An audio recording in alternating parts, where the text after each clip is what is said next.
व्यंजन संयोग क्या होता है ये समझिए। आपने देखा होगा कई बार कि ऐसे शब्द भी होते हैं जिसमें कहीं पर बीच में कोई आधा व्यंजन आता है, जैसे आधा म आ गया, आधा ता आ गया, है ना, ऐसा होता है। जैसे आप बोलते हैं क्या, तो क्या की शुरुआत ही होती है किससे? आधे क से। तो कई बार ऐसा होता है कि आधा व्यंजन आता है, यानी कि स्वर रहित व्यंजन आता है किसी शब्द में। जब ऐसा होता है तो दरअसल दो व्यंजन लगातार आ जाते हैं बीच में बिना किसी स्वर के आए। तो यहां पर चूंकि व्यंजन और व्यंजन आ जाते हैं और बीच में कोई वॉवेल नहीं होता, कोई स्वर नहीं होता, तो इसको हम कहते हैं व्यंजन संयोग। तो व्यंजन संयोग का मतलब क्या है? व्यंजन का व्यंजन के साथ मिलना। ठीक, क्योंकि आपने पढ़ा हुआ है हर व्यंजन स्वर के साथ रहता है तभी वो बोला जा सकता है। लेकिन मैंने उस समय कहा था कि अगर कोई व्यंजन शब्द का हिस्सा है तो उसको हम बोल सकते हैं, लेकिन स्वतंत्र रूप से किसी व्यंजन का उच्चारण नहीं हो पाएगा। ठीक है, इसका मतलब हर व्यंजन स्वर के साथ रहेगा ही रहेगा। अगर उसमें से स्वर हट जाएगा तो वो स्वतंत्र रूप से नहीं बोला जा पाएगा, लेकिन वो किसी शब्द में होगा तो बोला जाएगा। तो जब भी वो शब्द में आएगा आधा व्यंजन, तो सीधी सी बात है कि उसके बगल में कोई दूसरा व्यंजन उसके साथ सटा हुआ रहेगा। तो दो व्यंजन लगातार आएंगे, तो इसी को हम कहते हैं व्यंजन संयोग। तो व्यंजन संयोग का मतलब है व्यंजन का व्यंजन के साथ मिलना, डायरेक्ट, बिना किसी स्वर के। अब देखिए, मैं शब्द लिख रहा हूं, देखिएगा। जैसे मान लीजिए कि मैंने एक शब्द लिखा यहां पर और लिखा है ध्यान। ध्यान शब्द लिखा, सुना हुआ शब्द होगा आपके लिए, ध्यान शब्द है। ठीक, अब अगर हम ध्यान शब्द को देखें तो यहां पर धा आधा है, प्लस या आधा है, प्लस या के साथ बड़ा आ है, प्लस ना आधा है, और प्लस ये ना के साथ छोटा आ। ठीक, ये क्या बना हुआ है? ध्यान। तो इसमें व्यंजन संयोग कहां पर है? तो ये वाली जो जगह है यहां पर हम देखेंगे तो यहां क्या है? व्यंजन संयोग।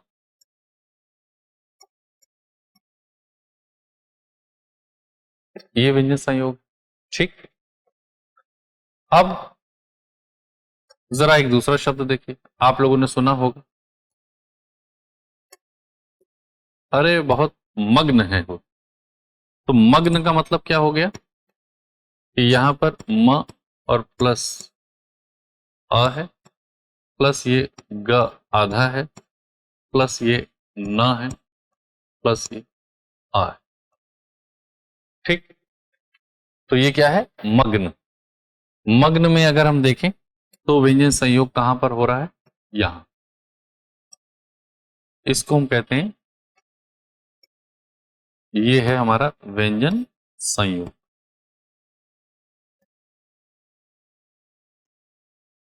ठीक, इसका मतलब व्यंजन संयोग किसी शब्द के स्टार्ट में भी हो सकता है और व्यंजन संयोग किसी शब्द के बीच में भी कहीं पर हो सकता है।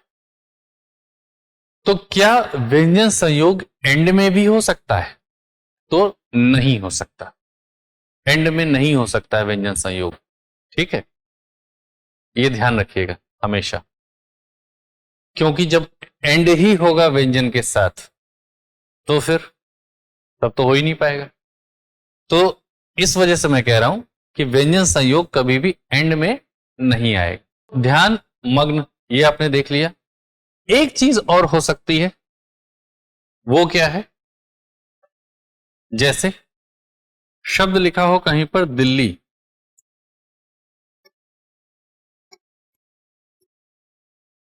दिल्ली,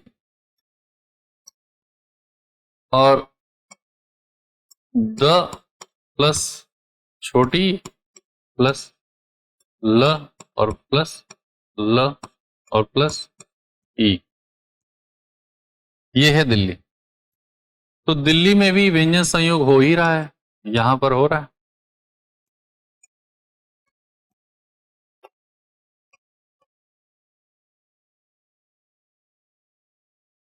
लेकिन अगर यहां पर हम व्यंजन संयोग देखें इस वाले वर्ड में, तो सेम टू सेम है, यानी कि एक व्यंजन अपने ही जैसे व्यंजन के साथ मिला है। यहां दूसरे व्यंजन ग और न का है, वहां ध और या का है, यहां लेकिन ल और ल का ही है।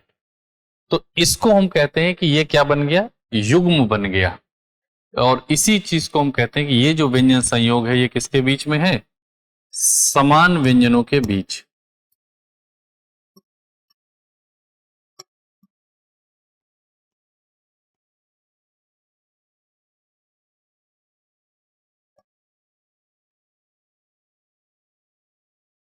समान व्यंजनों के बीच। और जब समान व्यंजनों के बीच व्यंजन संयोग होता है तो ये व्यंजन का जोड़ा बन गया। और इसी को हम कहते हैं क्या है, समान व्यंजनों के बीच हुआ, तो इस वजह से इसको हम क्या कहते हैं, द्वित्व व्यंजन।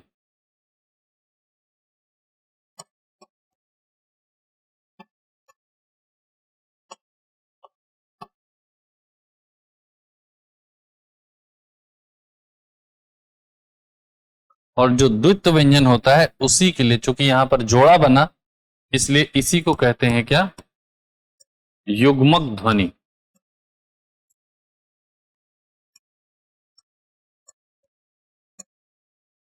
युग्मक ध्वनि कि जोड़ा बन गया है। यहां युग्म का मतलब होता है जोड़ा। ठीक, ये भी मैं लिख दे रहा हूं, वरना आप लोग सोचेंगे कि इसका मतलब क्या होता है।